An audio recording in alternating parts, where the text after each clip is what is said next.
Ah! It's almost like I planned it. This is not going according to plan. We end up getting a bunch of bare root trees that are shipped in the mail. It's been always a dream of ours to raise forest-raised pigs on our homestead here. And we were able to add pigs a couple years ago. Pretty much we had one permanent paddock for them. So we've implemented a few techniques to kind of make it our own. So for our goals, we decided that permanent paddocks was the way to go. We're just a small homestead that we're raising chicken, pork, and that for ourselves. So we don't need to worry about, you know, moving large herds of animals to ensure that we can keep on top of their manure and whatnot. So in the first 2 years, it's worked perfectly with our one paddock. Now we're looking to add the rotational grazing. So I've been working with Ali on this second pig paddock right next to the first one. We'll show you a little bit of it a little bit later on, but they are connected and we'll be able to easily rotate them between these two paddocks once it's complete. So as you can see behind me, this one is well overgrown forest. There's a lot of underbrush that's just scrub brush that we want to get rid of. So we'll be able to plant some perennial feed for them later on. So that's what we're going to put the pigs to work at in the next couple of weeks. Once this is finished, we'll move them into here, give them the summer and into the fall to clear this up as they're growing. And what that will give us is to go to the original pen and plant some feed for when we go to finish them off in the fall. They'll come back into this nice lush grown paddock that they'll be able to fatten up on. And one of the other things that we implemented that we've talked to throughout is silvopasture. So we are in the Boreal forest of northern Alberta. So where we are at, we are pretty much in solid forest. So every inch that we need to take that away from Mother Nature to give us pasture lands. So that's what we're using with our pigs here to slowly work at that goal. To get to our 4 or 5 paddocks that we want to get to eventually will probably take over the next 4 to 5 years to get there. So as we work through this one, we'll show you what's worked and what hasn't, and the things that we've improved upon from our original design to where we are at today. One of the designs that we borrowed from our original pig paddock was this wooden section. It added a little bit of cost to our build, but not only is it visually appealing because you'll be able to see this portion of this pen from the yard, it also gives us a solid place that we can attach our feed trough. So that was one of the things that we learned last year, very early on. The pigs will and do dump their feed bins all the time. So giving them one solid, affixed place to feed from meant that we weren't wasting as much food because they weren't able to dump it out on the ground. So that is why we repeated this process over here with the wood section. We also absolutely loved having a gate. So visualize a gate here, there will be a gate. We loved having a quick and easy to open gate. We do go in and out of the pig paddock quite frequently throughout the days. So it's nice to have a quick and easy access to the paddock if we need to get in there to clean something up or just to check on the pigs or fill up the wallow. Hey Kevin, tell me you live on a homestead without telling me you live on a homestead. 100% I will. Let me do my best Vanna White impression. Uh-oh, what are we looking at in here? So as you can see here, every spring we end up getting a bunch of bare root trees that are shipped in the mail. Whoa, whoa, whoa, pause. Who orders a bunch of bare root trees? Okay, I usually order a bunch of bare root trees in November, December, and then I tell Ali about it. So they've been sitting in the fridge, imitating dormancy. So they come in a package. So this one I had to take apart. It was in like one big package with, I think we had 30 trees. So I took them all down into smaller bundles. There's sawdust inside, you can feel it, it's damp. So literally these trees just assume they are dormant and still haven't started up. There is a couple that are showing a few buds, but that's all right. We're gonna get those out. But as you can see, we've got about 5 different ones. There's ones that are shooting off into the back corner. But like I said, we get them bare root. We love them that way because we're gonna show you how we plant them here when we get out there. That makes it super easy. and has worked very well for us. All right, so we're getting these trees in some water to soak while we get everything ready outside. So I've got the bur oaks already soaking in water. I've got these hazelnuts here. I'm just gonna quickly pull them out and show you how they come with the wet sawdust all around the roots. You can see these roots are still nice and wet. So I'm just going to shake this all off. I'm going to quickly, now what I'm going to do is quickly take off this zip tie if I can find it. And like I said, look how beautiful of a root system these things got. Like I said, these are like super healthy. I think these are only 1-year-olds. Where'd you buy these, Kevin? These I bought from Zero Fox Tree Crops out of British Columbia. And by far, I can say what they're doing over there, they are doing an amazing job. Because we have bought bare root trees in the past, and these are like 4 times the size of what we get. I strongly suggest those guys are doing a good job out there. So now, you get the last little bit of this off, and we're just going to plug them into the water, making sure that they're all nice and covered, and away we go. So that's what we're gonna do for the next hour or two while we get everything ready to go outside. The plan all along was to put these bare root trees around our new pig pen. So there's black cherry, bur oak, and hazelnut. And eventually, once these grow to maturity, the plan is they will shed their fruit inside the pig pens, and that'll be for the way that we can finish the pigs in the fall. The soil here we got from, we ended up clearing all around our property line because we're getting a deer fence in, and last year I just piled it all into one big pile, trees and all. And this spring I shifted with my forks and my skid steer to get all the trees out, and then I just dumped it here. And as you can see, like there's roots, there's tree, twigs and whatnot. But the whole point of that is this is gonna be good soil for the microbes to get going, give it lots of food. And we found when we do this method, our trees really do very well. So Lily, bare root tree, pretty much pop it in the hole. Put some soil down to start off, and then I will make sure I pull the roots up so they're all not in one clump. I will tease them and go like that. And then I'm gonna put some more soil. Put a root there.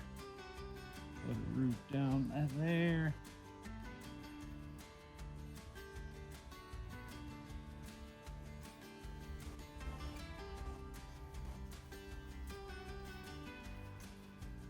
That's pretty much it. What I'll do is, after I'm done, I got 2 more to catch up to where I'm at with the fence. And then afterwards, I'll get some compost, put compost around the drip line, and then we will mulch this. The key to making sure all the weed pressure doesn't come up, we'll end up putting 6 inches of mulch, and we'll get the odd weed that comes up, but quickly pull it, and Bob's your uncle. So literally, this is how we fast track planting trees quickly. Another aspect of permaculture design that we like to integrate with all of our projects is making sure that everything works together so we can eliminate the amount of work that we have to do. So one thing when we did the overall design of where we were gonna put the pigs long term, we wanted to make sure that it was easily accessible to deliver feed and everything to the animals. So we ferment our pigs' feed. So as you can imagine, 5-gallon pails filled with water with feed is really heavy. So we wanted to make sure that our feed system was super close to all our troughs for our pigs. So we have one trough over there that's 20 feet away. We've got another trough on the new paddock right behind us that will be 20 feet away. And when we move to put our third paddock right over there, we'll have our other trough that's gonna be 20 feet away. So doing that initial planning and design discussion between me and Ali, we always seem to come together with what we think is the best possible solution at the time. But over time, there usually are a few tweaks here and there as we use the systems. So last year, well, I guess it wouldn't be last year, it'd be a couple years now. 2 years now, hun? Yeah. 2 years, a little over 2 years. We ended up making the OG pig pen. And obviously we integrated a couple of design features. We had the wooden posts on the front because that was visible to everybody. So we wanted that to be aesthetically pleasing. But at the same time, we wanted to make it cost effective. So once the paddock went into the bush, we switched to T-posts. And the bane of my existence from that project was, you can imagine, taking one of these 8-foot posts, being up on a ladder, and I don't know if you guys have seen those, I'm gonna say, half-ass post pounders from Tractor Supply. They're very light. Well, the father-in-law, he had one. I'm gonna find a picture of it or find it here at some point to show it, but that baby was 50 or 60 pounds. And you could just imagine going like this all day. It literally killed me. So we decided I'm not doing that again. And we had this epiphany. Oh! So we scoured the internet to go to our typical work smarter, not harder mantra. And we found this beauty of a gas-powered post pounder. So this baby does all the work for you. Like I said, you get up on the ladder, and the post goes down. And it has worked amazing so far. Out of all the posts that we pounded, I think we ran into one that we hit a rock that we weren't able to get it all the way down, but every other one went down within a few minutes of post pounding.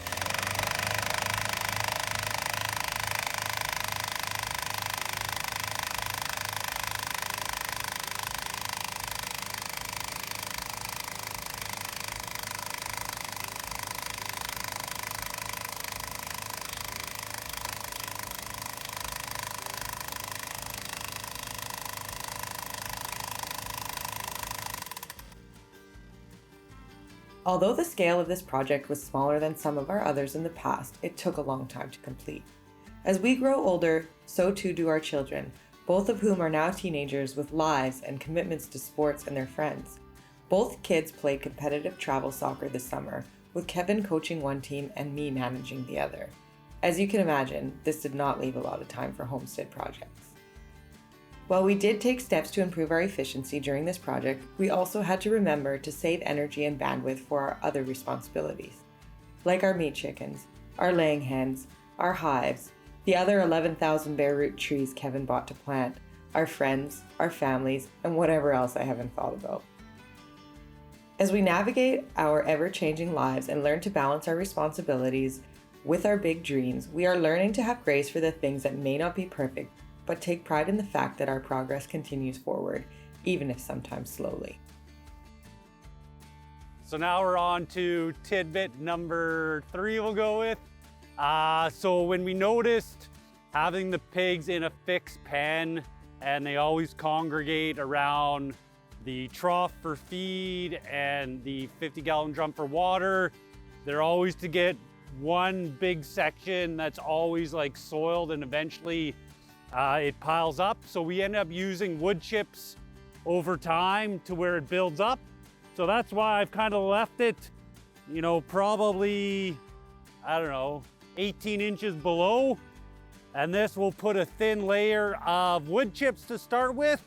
And as the pigs get in here and it starts to stink a little bit, we'll just throw some wood chips on. And our last paddock, we were able to go 2 years before I had to get in there and clean it out because it was starting to get too high.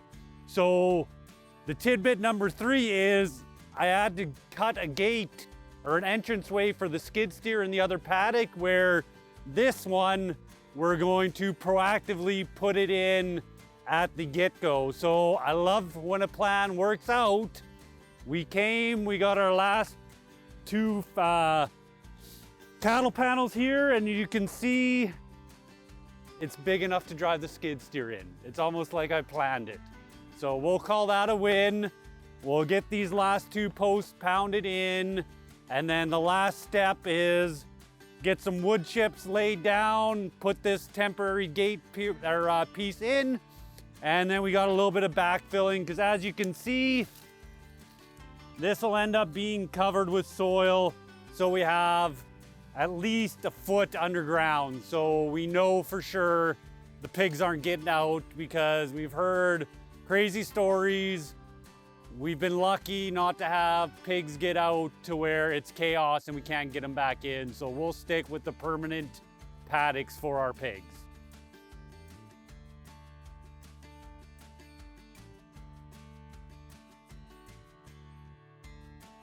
We ran out of time, so we made this makeshift bedding area for them.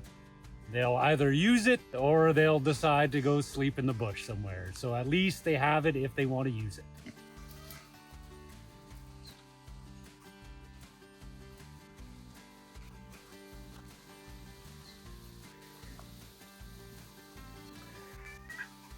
Wonder how long it'll take them to mow all these weeds down. All right, we're ready to let them into their new paddock. Pickles, geez, come on. We gave them too many weeds to distract them, and now I think they're not coming in. Pickles, cheese. Come here, guys. They're not as excited as you are. Come on, you guys. Come on, inside. Come on. Grab the weeds. Come on, you guys. Grab the weeds.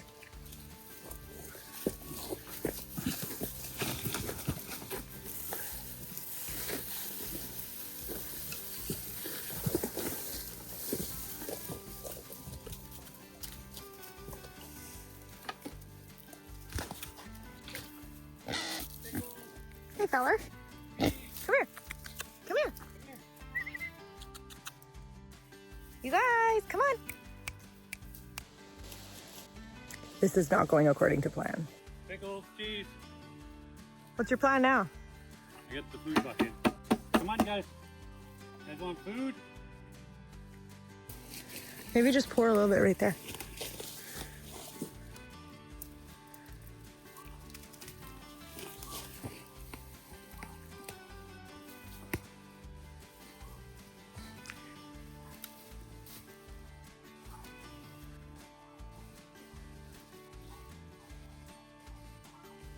I don't know what all the growth is. Too much eats in here for them to think about their food.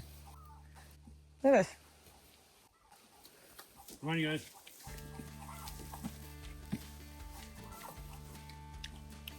There, that's probably good, huh? They're not even eating it. And they're in. Come on, you guys.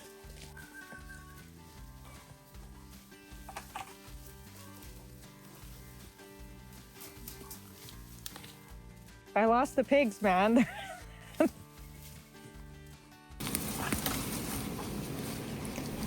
With the pigs finally in the second pen, we can call this project officially wrapped up. Pickles and Cheese are settling in and getting used to their new surroundings. Here's hoping they get down to business and start clearing some of this dense underbrush after a quick dip in the wallow. Moving forward, our focus will be shifting into maintenance mode.